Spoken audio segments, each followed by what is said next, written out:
Yan, mabilisan lang.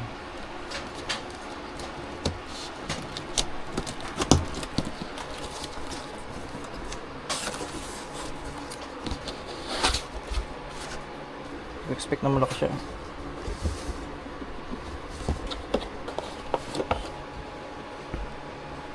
So ito yung charger niya, guys. Yan o. Oop.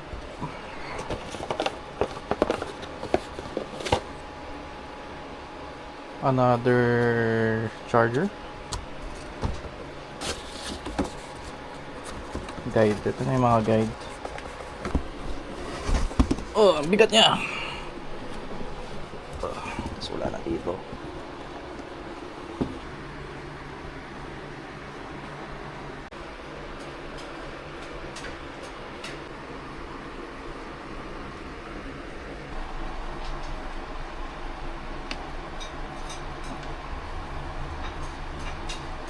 So as of now guys, meron siyang 28% battery. So straight out of the box yan. So syempre kailangan natin siya i-charge para at least magamit natin, di ba? So ayan yung mga ports niya.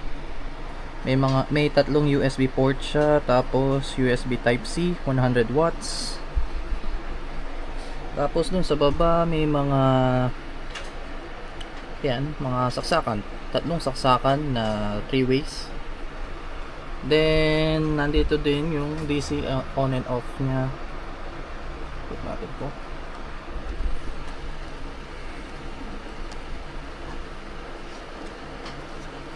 Ayan. Tapos so i-click mo para gumana yun, diba? Tapos meron siyang dalawang fan yan sa gilid. Yan. Tingin ko to fan. Tapos sa kabila naman yan.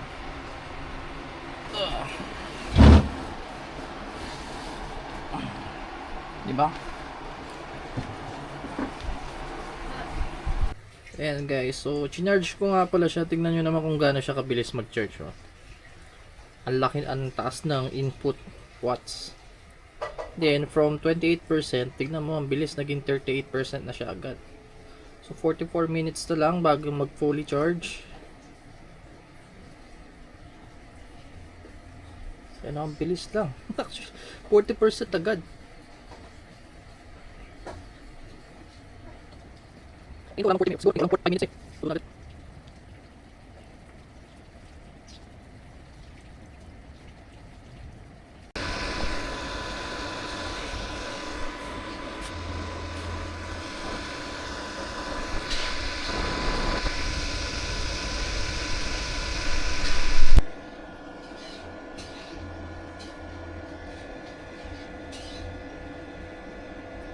So ayan guys, 100% after 38 minutes lang solid. So pero ito guys, from 28% to 100%.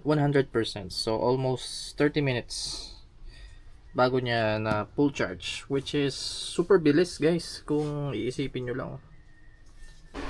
Okay guys, ngayon naman try na natin siya pang work from home, since ako guys kasi naka work from home ako. So yun talaga yung purpose ko kung bakit ko pinili to. So para makita kung pwede natin siyang maging backup pag nag-work tayo dito sa bahay syempre. So tatlo yung nakasaksak dito guys, dalawang monitor tapos isang processing unit. So ipa-flash ko na lang dito yung yung voltage guys, and yung specs nung para at least makita nyo yung baka pares tayo ng unit or diba, baka pwede nyo maging reference din to. So yan, ako makita nyo guys, 99%, 100%, I mean 100%, 99 hours, pero hindi ko pa kasi siya na-open. So kailangan natin i-click yun para at least gumana. So after nyan guys, after 8 to 9 hours, tingnan natin kung tatagal ba siya ng 8 to 9 hours at kung ilan pa yung natitirang percentage, diba? So tara, open na natin. Click nyo lang to guys. Yan. So naka-on na. Ayan, sumindi na yung mga ano ko, mga monitors ko. So let's see. Kung makita nyo guys, ayun yung output watts. 24 daw. So yeah, 22 15 hours. So na-adjust siya depende dun sa kino-consume ng mga ano, mga nakasaksak. So let's see.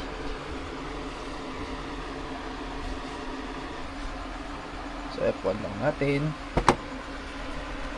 So, siguro pag lunchtime ko guys, i-update ko kayo kung ilan pa yung remaining dun sa battery natin, dun sa power supply natin. So yun lang guys, kita-kits mamaya ulit.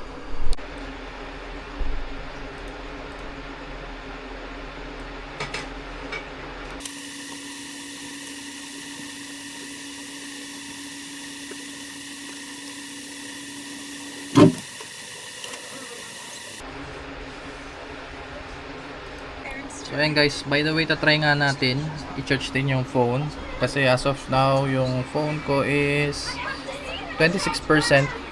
So i-charge din natin itong phone habang nakasaksak yung tatlong appliance. So check natin kung kaya niya lahat yan.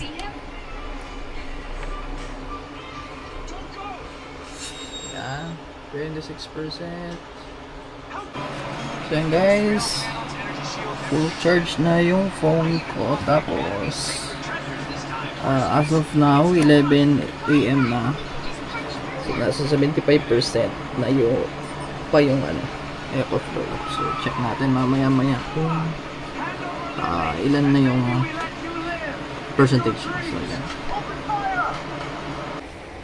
So yan guys, mag-shutdown na tayo. And ito na yung update natin guys, last update ng ating trabaho. So as you can see, 14% pa siya.